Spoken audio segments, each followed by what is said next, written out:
Okay, let's get started. It's looks like 2:01. We got more than 40 folks on the line. Really wonderful to see everybody again. My name is Keith Coker. I'm an emergency physician at the University of Michigan and one of the medical directors of a quality improvement network called MEDIC, focused on improving care in the emergency department around the state. Um, for those that have been on these past learning series, as you know, we've partnered with the Michigan Department of Health and Human Services to support these, again, learning series with a set of rotating topics around how to advocate and implement opt-out HIV screening programs in emergency departments. And today we're going to hear from three folks related to the kind of next steps in care that we don't always hear about from the ED setting, which is what does the handoff look like when you have a positive screen and how that transition occurs from experts in that space. A couple just kind of logistics things. Again, I'll just mention the survey again. The QR code's there. There's a link in the chat.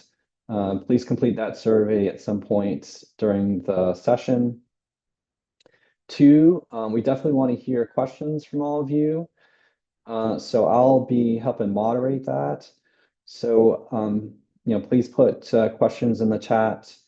We'll have some time at the end, I'm sure, maybe during the course of the talk as well, for you to come off mute and ask questions additionally. Okay, so let's get started. So I'm going to do just brief introductions and then hand things off. So we're going to hear from LaShawn Madden, Anthony Wiggins, and Gerald Cooper, who are from Wayne County, associated with Corktown, and again, hear about this transition of care that happens from experts really in this space, early intervention specialists. So I'll just take it away.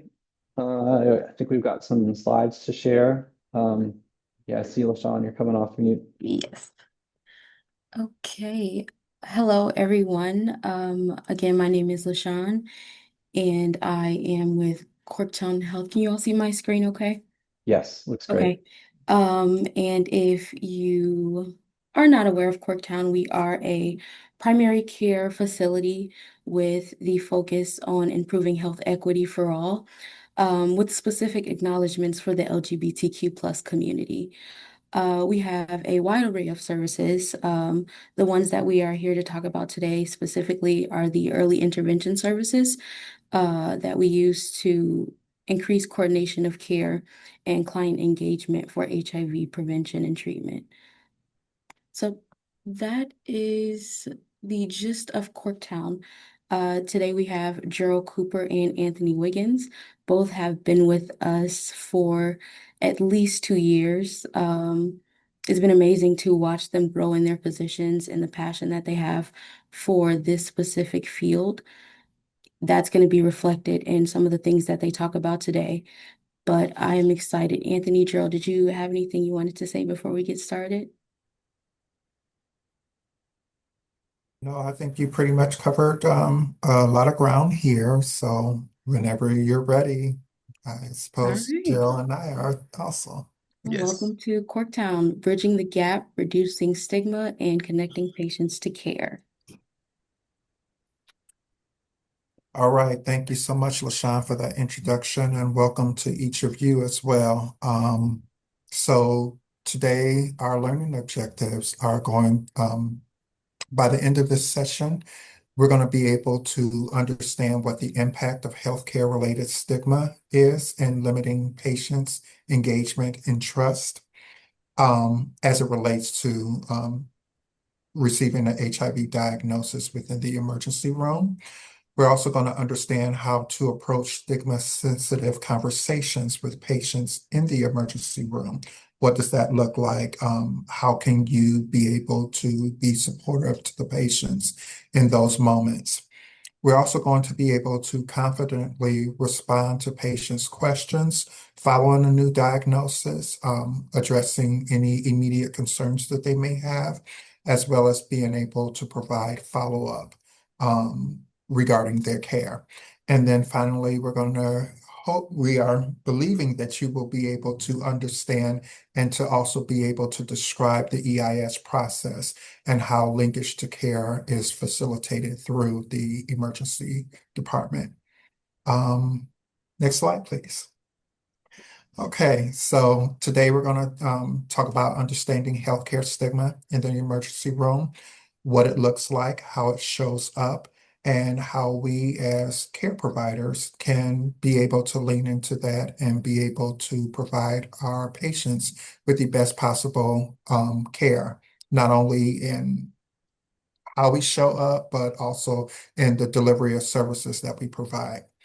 Then we're going to move to what's next, from screening to support.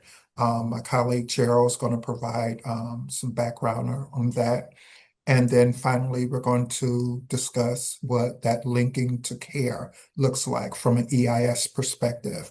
And as Keith has spoken about earlier, we'll also have time to take questions and feedback from you all as well. Next slide, please.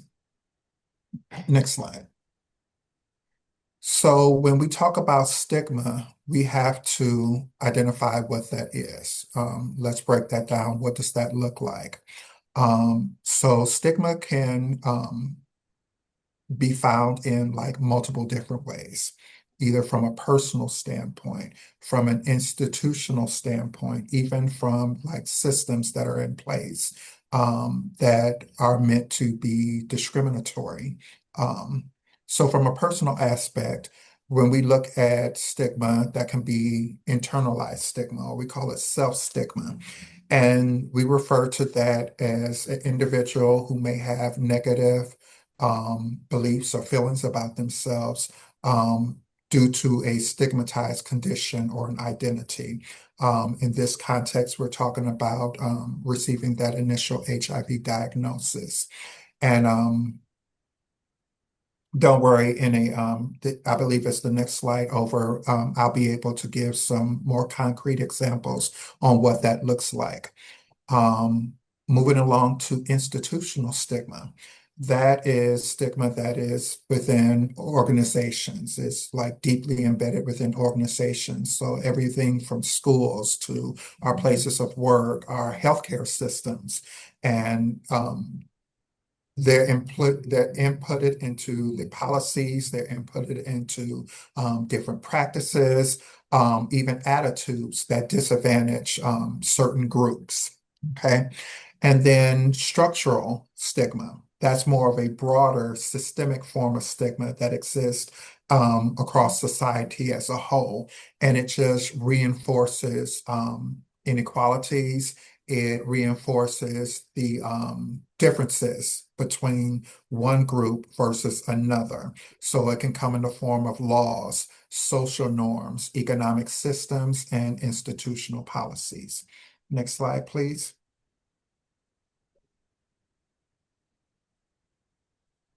So when I was talking, we talked about what is stigma. Now we're going to talk about like literally some examples on how that looks. So from a personal aspect, an individual who receives a new diagnosis, they may feel unworthy. It's not uncommon for them to feel that something's wrong with me. I'm being punished. And as a result, that will cause them to want to isolate themselves from social situations, whether it's dating or exploring new things or trying new things, things that might bring them happiness. They're more likely to put off those types of things because they have feelings of shame and unworthiness.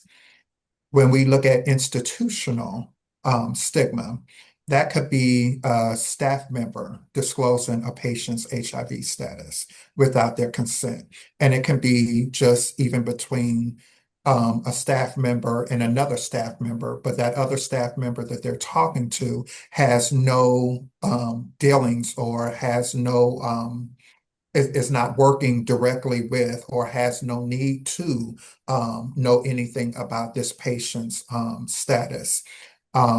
Or even a provider making the assumption that a patient could be sexually irresponsible because of their diagnosis.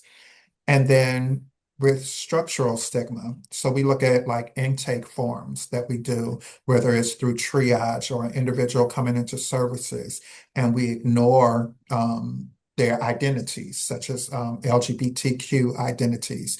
We ignore their sexual health behaviors or their risk context. So if the individual is engaging in sex work or I don't want to say illicit drug use, but substance use disorder. We'll say that however the paperwork or the forms that you have for that individual to be filling out, it reflects that systemic invisibility because you're literally shutting them into one box, so to speak. Next slide, please. Okay, so we talked about stigma. We gave some examples of what stigma looks like. Now we're going to talk about how stigma manifests itself in emergency room settings. So one of the biggest ways that we find that stigma approaches itself is through the use of language. Excuse me. So take, for instance, a provider expressing shock or disapproval when they learn that a patient is HIV positive, or they use terms such as like risky behavior, but they use that with like a moral undertone. So it's like rather than understanding and identifying where the patient is, what practices and behaviors that the patient adopts, it carries a more judgment tone, you know. Um, and as a result of that, patients feel ashamed, feel judged, and they are less likely to disclose information, not only with providers, but also even amongst loved ones or intimate partners. And then even equally important, they're less likely to seek care in the future.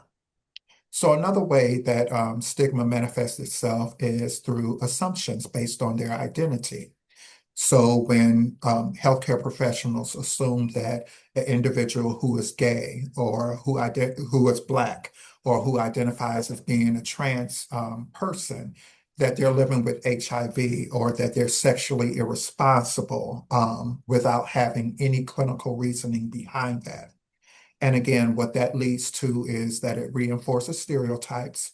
It can reinforce internalized stigma that, okay, well, I'm Black, I'm gay. So if we follow those denominators, then of course HIV was going to happen to me. And it also makes patients feel targeted. Again, leading back to that internalized stigma, because if all of this is true of me, then this must be as well. Next slide, please. So other ways that stigma manifests in ER settings, microaggressions and visible discomfort. So consider how when healthcare professionals, I don't want to say do the most, but they make a overt attempt at avoiding any type of physical contact, whether it's shaking of hands or wearing double gloves or wearing other types of protective measures that you otherwise would not wear with another patient.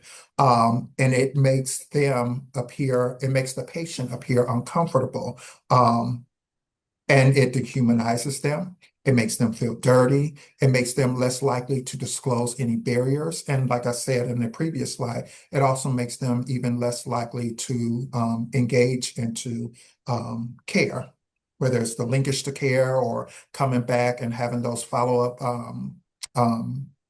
appointments with their medical providers.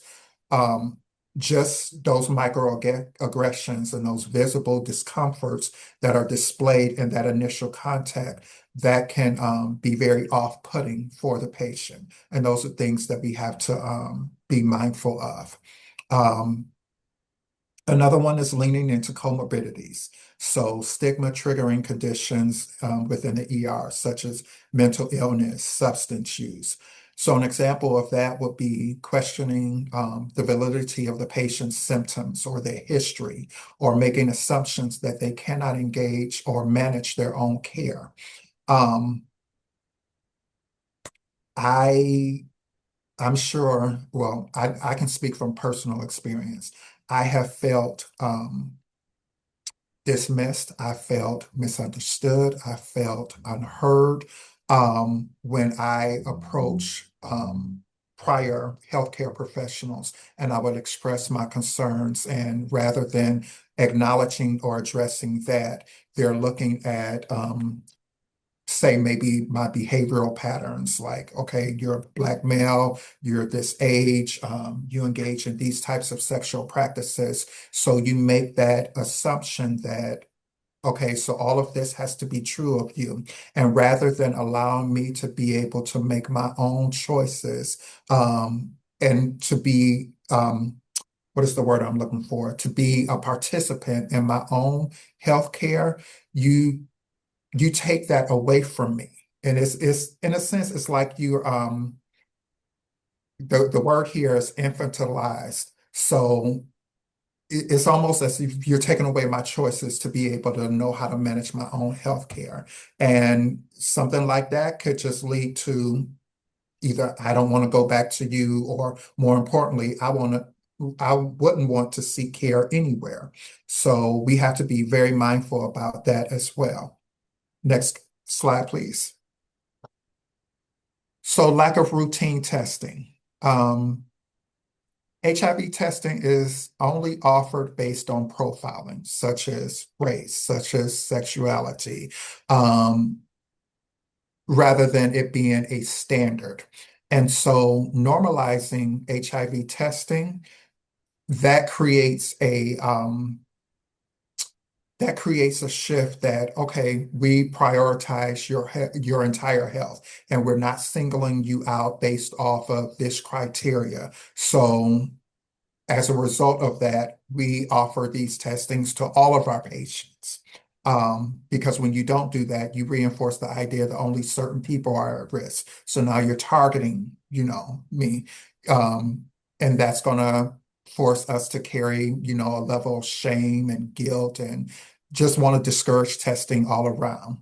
And then even not providing a linkage to care pathway.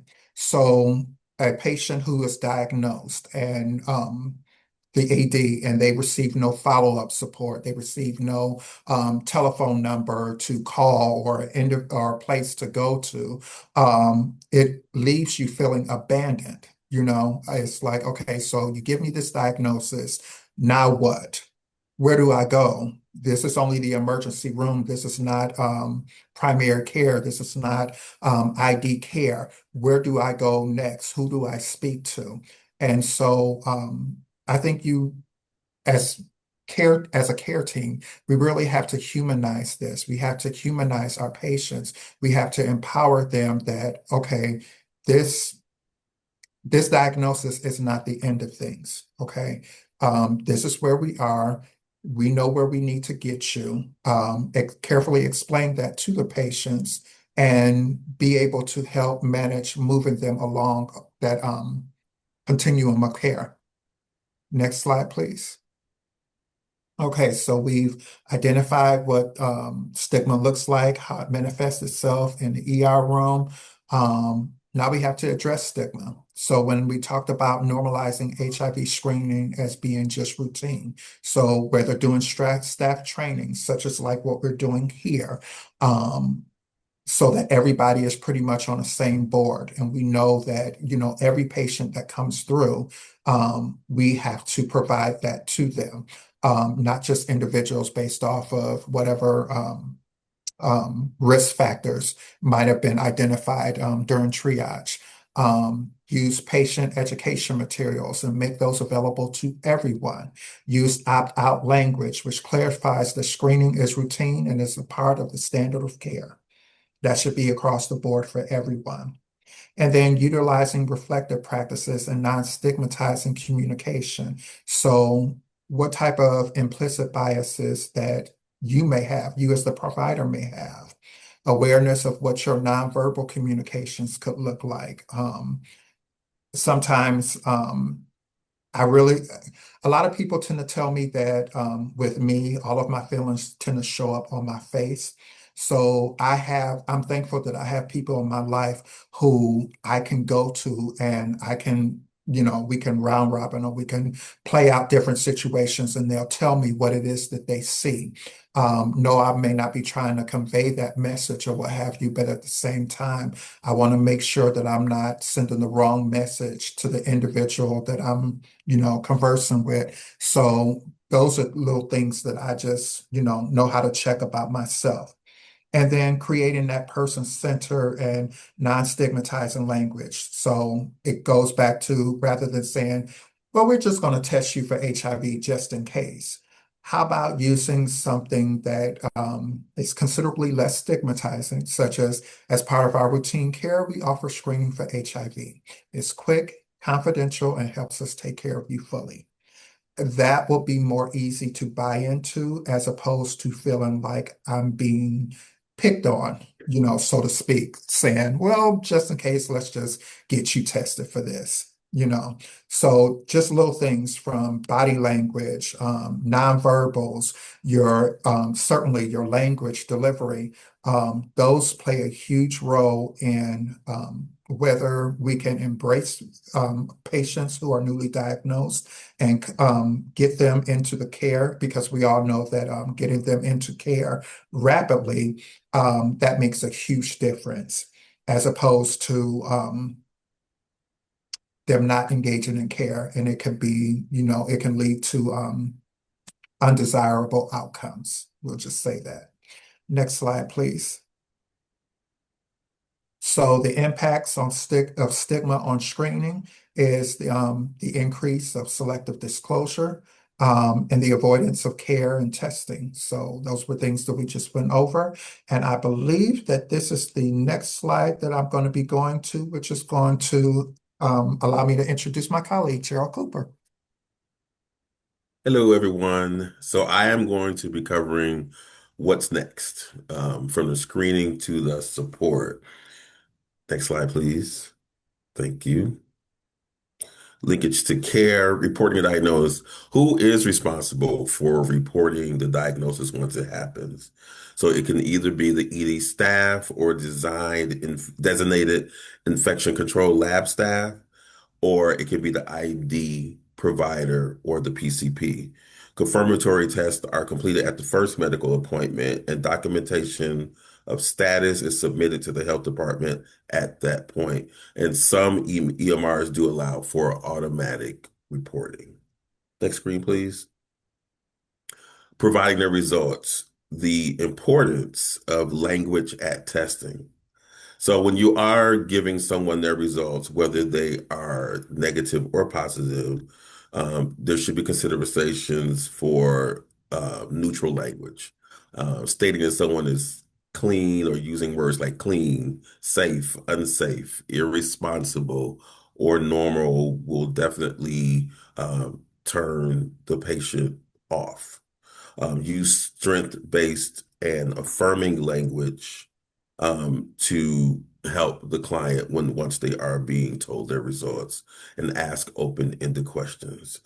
Also, it's very important to be culturally competent when you are delivering these results, because you have to respect the client's culture as well. Question says, are you currently sexually active with partners or any gender? Next slide, please. So providing the results, HIV negative, the importance of language at testing, which is extremely important. We talk about first person, language. And so it's very important that when you're speaking to them, you're also empowering them. So just there is a big deal in the community that some people who are negative like to ask people, "Are you dirty?"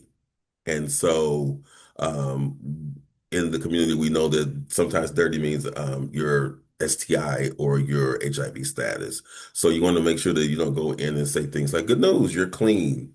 That would completely turn off the person, because you want to make sure that at that point you are going to move them through what we like to call the continuum of care. So even if they come in and their status is negative, you want to talk about what's the next steps. So we want to make sure that we get them into care, because prevention is actually, when you're in treatment, it's prevention for everyone. So you want to, if the result is negative, you want to make sure that you're taking the necessary steps to stay negative. Next slide, please. So providing results when they are HIV positive. We're going to talk about the spikes method, which is communicating difficult results with compassion and clarity. So the first step is the S, which is set up the conversation and introduce the purpose of the conversation. The P stands for perception, which is check in and ask the patient how they're feeling about their results. I is the invitation. Ask if they're ready to hear results. Would you like me to go over the results now? K stands for knowledge, which is to deliver information clearly and calmly. Your test results came back positive. E is for empathy. Respond to emotion with compassion. I can see this is overwhelming. I'm here with you. And S is for strategy and summary. Outline the next steps. Here's what happens now. You're not alone in this, and treatment is available. Next slide, please. So, framing the diagnosis is an initiation of care and not a dead end. So, how you frame the diagnosis is often more powerful than the diagnosis itself. And I cannot stress that enough. We hear a lot of clients come in at times and they're brought into a room and they're told, "You are HIV positive."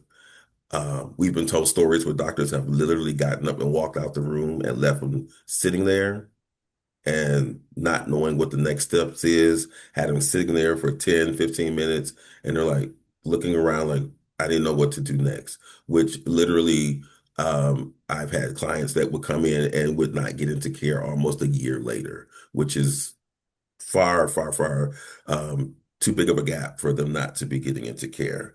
So always remember that you are the first person that this person hears from when they get that result.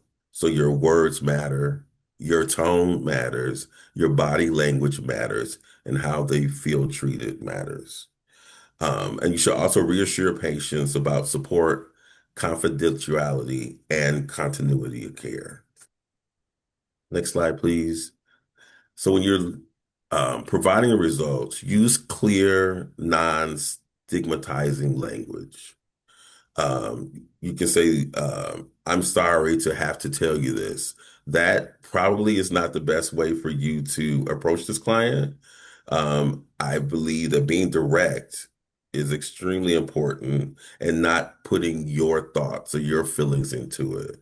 And then provide emotional support. Always allow for silence, validate their emotions, avoid rushing and overwhelming them. Let them sit there for a moment and sit in their diagnosis, and do not make assumptions like, oh, you must be scared. Or I've heard clients who stated that the physician would ask them, well, how did this happen? Those are not questions you want to ask someone at that time. You want to make sure that they are being supported emotionally. Next slide, please. Ensure patients have a clear understanding of their results and plan for next steps. We are finding that a lot of people, even in the year 2025, are not educated on HIV. They don't know what to do next. They don't understand about medication. They don't understand a lot of things. So we have to be, or you have to be the one that at least gives them the next steps. And don't assume that they know. So ask, what is your understanding of what HIV is? Offer resources and a soft handoff. Identifying the internal process for referrals or reporting, such as sending them here to Corktown Health. We have a very proficient staff here that can assist them in that beginning of that journey. Often offer written resources or contact information for follow-up. Next slide, please. So, when you give the results, it is extremely important to be prepared for the questions. And the biggest one probably that we hear a lot is, am I going to die due to this diagnosis? And of course, we all know that because of ART and other things that persons living with HIV are living a lot longer lives. And you want to make sure that you stress that. Their confidentiality is extremely important. And one of the things that people really are concerned about once they are diagnosed is who's going to find out. And um, for cultural reasons and a lot of other different things, people are very, very, very concerned about that. And then, of course, again, what happens next? What am I going to do next? Next slide. Some common responses to a positive diagnosis is fear, anxiety, and confusion, denial.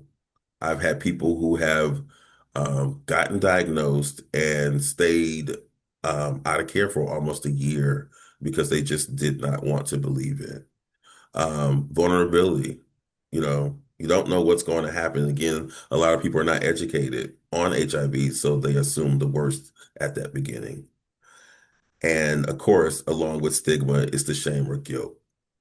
It causes people not to want to deal with the status because it's the shame of the guilt.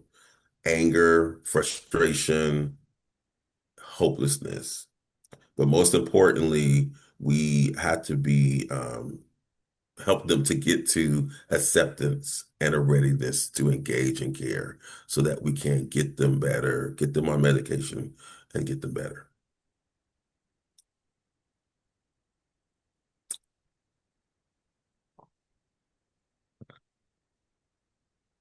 Okay, so here we are with the linkage to care, which is, that's the goal here. We want to get individuals who are newly diagnosed, get them immediately engaged into care, because we know that doing so will definitely improve their chances with being able to not only get onto ARTs, and to be able to improve their viral load, also, well, to lower their viral load and also to improve their CD4.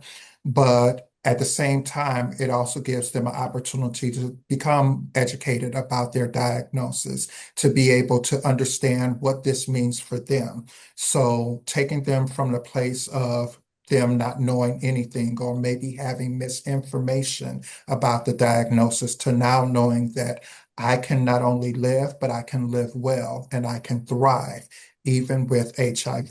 So it's important to engage our patients in care immediately. So from that diagnosis to that handoff, and that handoff is absolutely key. How our providers in the emergency room are responding to the patients, especially those who receive that diagnosis in the ER room, that is going to pretty much set the stage with how that patient interacts with their care team in the long run. Whether it's their new primary care doctor, whether it's myself or Gerald, the case managers, that's really going to set that tone for them. So that is why that is important to have that cultural competency. It's important to be mindful of the language, It's important to be mindful of that nonverbal communication, those initial interactions that you have with the patient in that setting. It's important that those be um, if not perfect, almost close to that, because that's really going to set that tone for how that patient engages in care, if they even choose to engage in care. And then after the handoff and the referral to services, making that initiation into care, that is absolutely crucial because that does help to end the epidemic by getting them on ARTs, getting them engaged in care.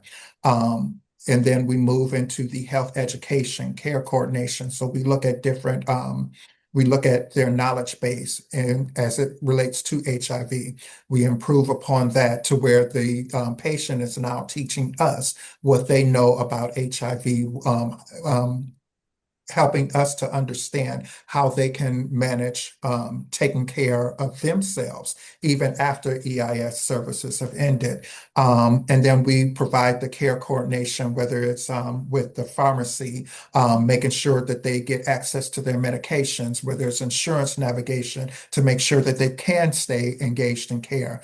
All of those barriers we acknowledge and we address those at that point. And then, like I said, at the conclusion of EIS, because the EIS care only runs for 6 months.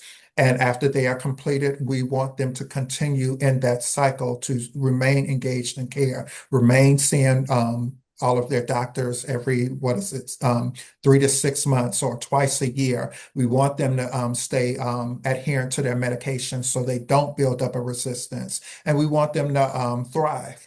We want them to thrive in all areas of their lives. Next slide. So that's bringing us to what early intervention is, early intervention specialists.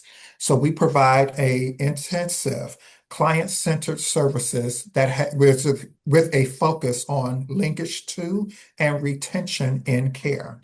So we talked about the linkage to care, that important aspect that in this setting, the ER health team has with Coretown Health, with the EIS specialist, getting that patient immediately linked to care. We provide the care coordination and advocacy because we do understand that our patients, they have a lot going on. They have a lot running through their mind with this diagnosis. I don't understand this. I have to take this medication, but I don't know how to get it or how to access this, and that's where a care team steps in and they provide that support for them over the course of 6 months to make sure that they have everything. We literally built them up for success so that they can be able to thrive with this. And then again, with the health education, risk reduction, HIV education, we make this meaningful for you. Not so much just what it is that you read or whatever, but we want to apply this and make it meaningful for you. The U equals you. That is a very important concept. Undetectable equals untransmittable. We look at alternative sex practices, disclosure laws, how those have evolved from being the criminalization of HIV to now the changes that have happened since 2019.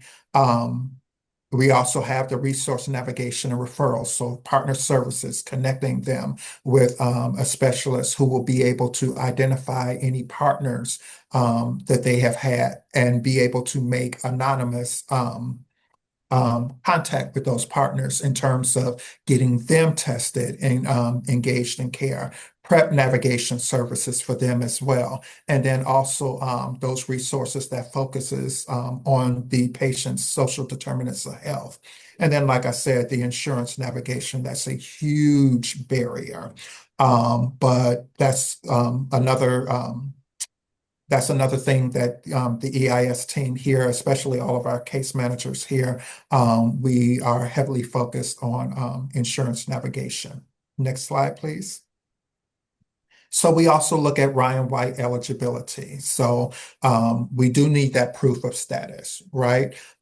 We especially with a new diagnosis, they need to be a resident of Michigan if they're receiving services here or case management services from here.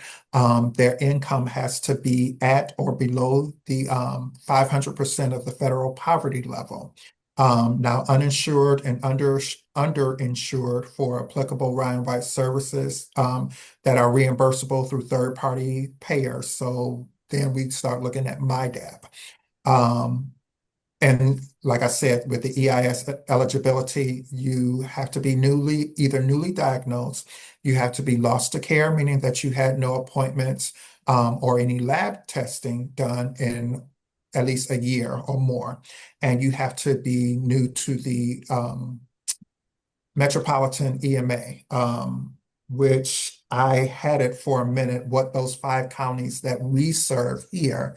But I know it's Wayne, Macomb. I don't believe it's Oakland County, and it's a number of other counties. But yeah, Livingston. Livingston, Mhm. Lenawee. Mhm. I don't want to say Washtenaw because I could be wrong, but I might be. Oakland is But included, yes. Oakland, Yeah. yes. Okay, wonderful, wonderful. Thank you. Next slide, please. And so when we look at some barriers to linking a newly diagnosed patient to care, there are like this, we could go on and on about barriers that exist linking the patient to care, but some of them we've identified as being, of course, social determinants of health. So sometimes a patient may have barriers that exist that to them appear more overwhelming than, say, even the diagnosis itself. So whether it's a lack of housing or inadequate housing, a lack of transportation, food insecurity, substance use concerns, mental health concerns, financial barriers, either of those identified SDLHs, they could literally be crippling to the patient in a way that it causes them to put off becoming linked to care as a result of these issues that are going on, social concerns. And let's just face it, it's like, well, how can I be concerned about my medication or going to see my doctor when I don't have any food to eat or I don't have a place to lay my head, So those are some real critical barriers, especially in this climate that we're currently living in. Also, there's the lack of trust. Which as the emergency room providers, and then in this context, if you are reaching out or if you are that first face that an individual sees when they have just become newly diagnosed, it is very important. I cannot stress how important it is that you have a level of empathy, you have a level of understanding to where that patient will be able to warm to you, or at the very least, be able to trust you and be able to respond to you in a way in which, if you're saying that, here, I have this card, this young man, his name is Anthony, he's a case manager at Corktown Health. Give him a call, or I've called him, or I can call him with you, and make that warm handoff so that way they will know, even if they have yet to see my face, they'll be able to hear my voice, and they'll know that there's somebody else who is prepared to help them and support them on their journey. That's absolutely essential. The lack of readiness to engage in care, that's something that we also have to look at as well. That goes back into the denial aspect. It's like, I cannot believe that this is happening to me. And because you are in that sense of denial, because you are in that space where I can't, fathom that this is my life at this point, that could be a barrier to you getting into care because you're not ready to acknowledge or to understand this. Um, there's also a lack of access to available care. So we've even seen instances where patients had to wait like a month, 2 months or so before they could get their first appointment. Um, I know here at Corktown Health, we have, and LaShawn, you can come off mute if you need to, but I believe that there is an appointment time in the morning and in the afternoon, Monday through Friday, that is left open for patients who, you need to be seen, you need to get into care. And that's something that Corktown Health offers for patients to be able to come and be engaged in care. Um, Language barriers. That's another thing. Many of our healthcare facilities, they may not have in place individuals on staff who may be versed in, say, Spanish language, or who may be aware of sign language interpretation, for those patients who do have those language barriers. So that could be another issue as well. One thing that we found that helps us is our use of the translation services that we have here. And the patients that I have come across, and I'm sure Gerald has as well, can say that even though we don't speak the same language, they understand that we care about them because we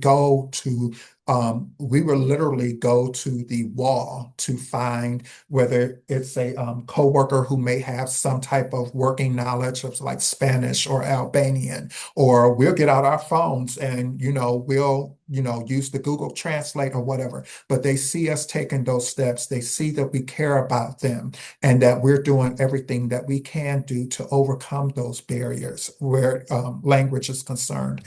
Um, Fear of disclosure. That's one of the biggest things that I've seen with individuals, whether they were newly diagnosed or just returning to care.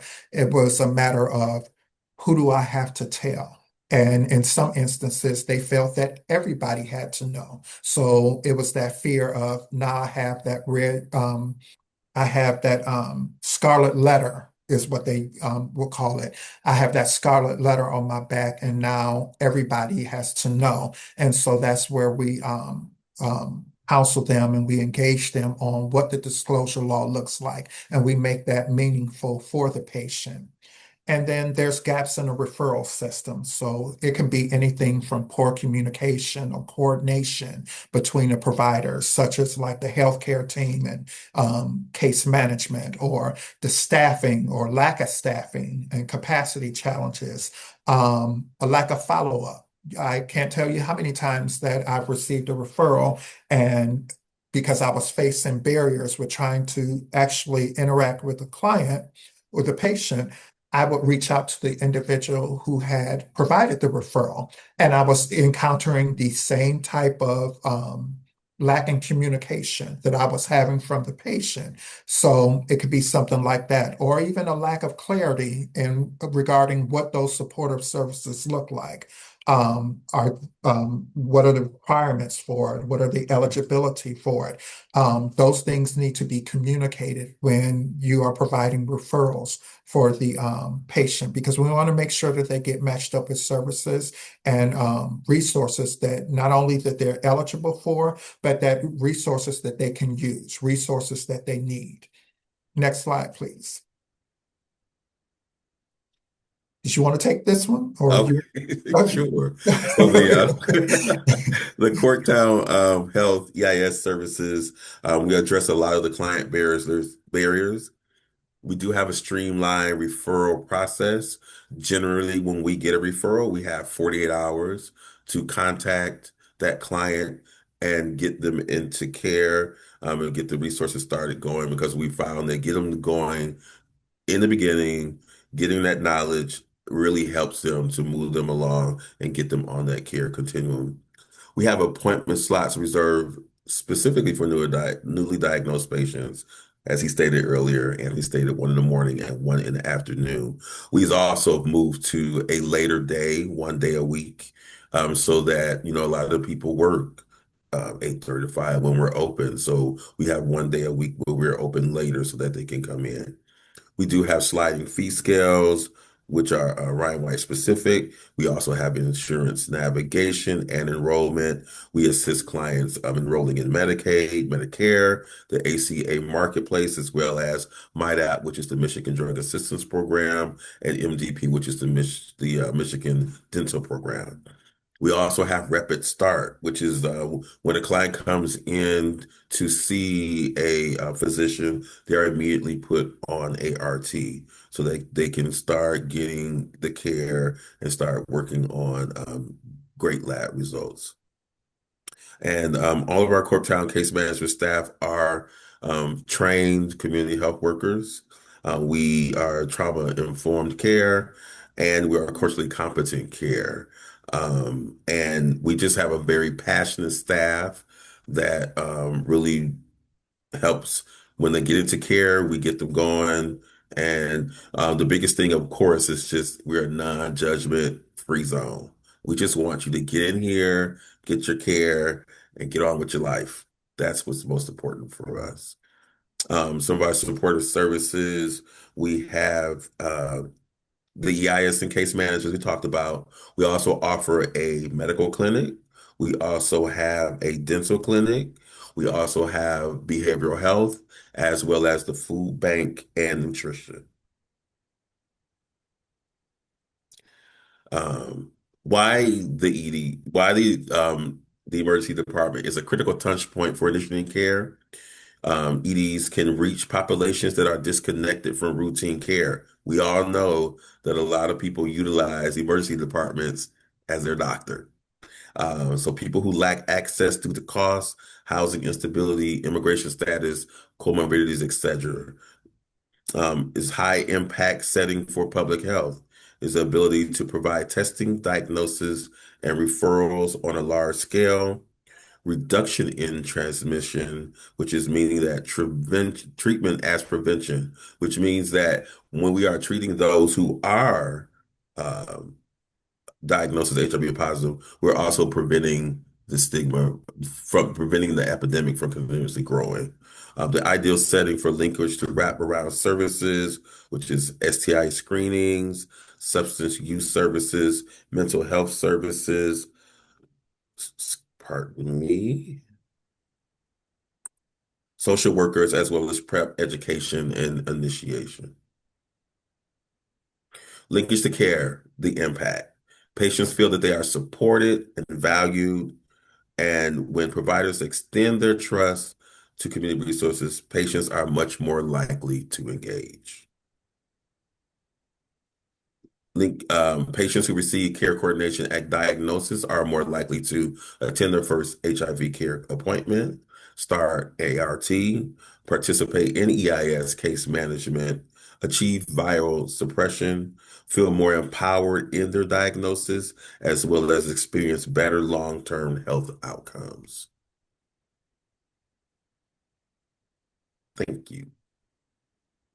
All right, so that kind of wraps us up. And thank you. Thank you again to Keith and Samantha, Kristen, all of you for having us here. And now I guess we will turn it over to Keith and Samantha to allow for any questions or feedback anyone may have. Can I give a really quick story, real quick? So, I had a client who gave a story about they got really sick and they went through the emergency.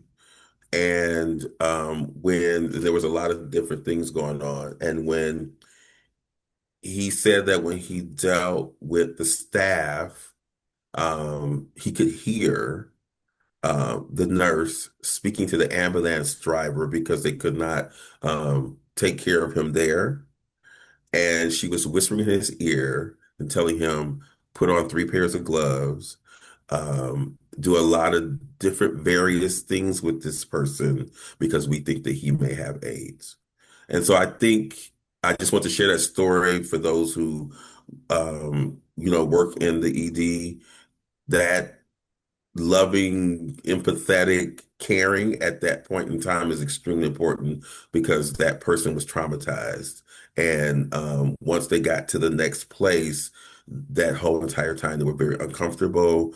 They didn't know if other people were whispering about them or anything of that nature. So again, in order for them to get into care and to want to take care of themselves, it's extremely important on how they are treated in the emergency room.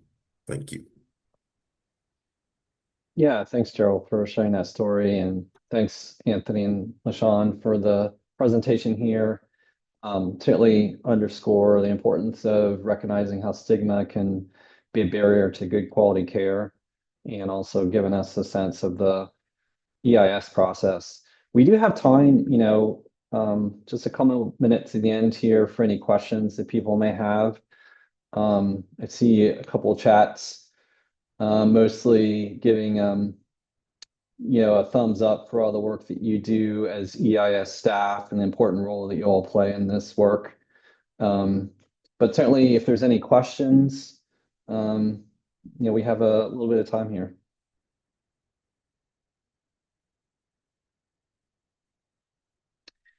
Maybe one question for me, just like a parting shot before we wrap up. Any advice or recommendations that you have in the roles that you play for us that you'd like sort of the ED staff, clinicians to know that could better support your work?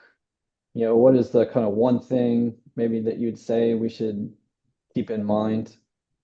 Any advice for us? I have Maybe you have too many. You have a lot of advice. I'm gonna be quick. I'm gonna be quick. No, it's That's not. all right. You're good. But I think it's really important. I know we stressed on language a lot, Mhm. but it is very important to be client-centered and also focus on the goals that the client has. We've seen multiple clients come into care with us, and we truly do focus on the goals that they have for their healthcare. Obviously, we don't want our goals for them to overpower what they feel is important to them. So we've had clients that have come in that have been struggling with substance abuse, but they've been able to maintain viral suppression because we worked with them on the goals in the way that they felt that they needed to work on them. So client-centered goes beyond just the goals that you feel that the client should be achieving. Um, and just building rapport. I know that in the EDs or the emergency rooms, it's very fast paced, especially when you have the clients coming in for triage. But it really is important to just take a moment and get to know them at least a little bit so you can know when to provide empathy versus accountability, because it's going to look very different with every person that you talk to. And then lastly, I would just say be aware of the resources that are available, which that's exactly what we're doing right now. Um, but the way that we communicate the purpose of resources to clients makes a difference. So if they feel that we don't have the knowledge on where we're referring them to, then they're less likely to follow through on that referral. That's not even just, ED specific. That's even here if we're referring clients out to supportive services. If we can't give them a description of the process, then they're less likely to participate in that follow-up. Thanks, LaShawn. That's perfect. While we wrap up, because I see we've only got like a minute or two left until we're at 3 p.m. and I don't want to delay y'all. So just a couple wrap up things. Remember, fill out the survey questions. You've got the QR link there. Just helps us with our program.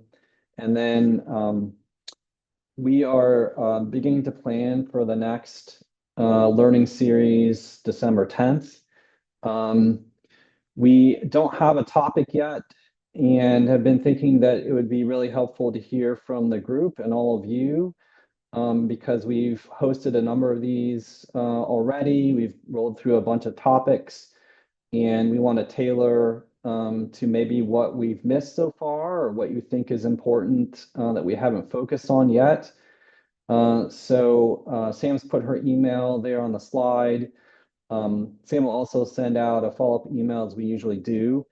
And please respond to that with any topic ideas that we can plan for.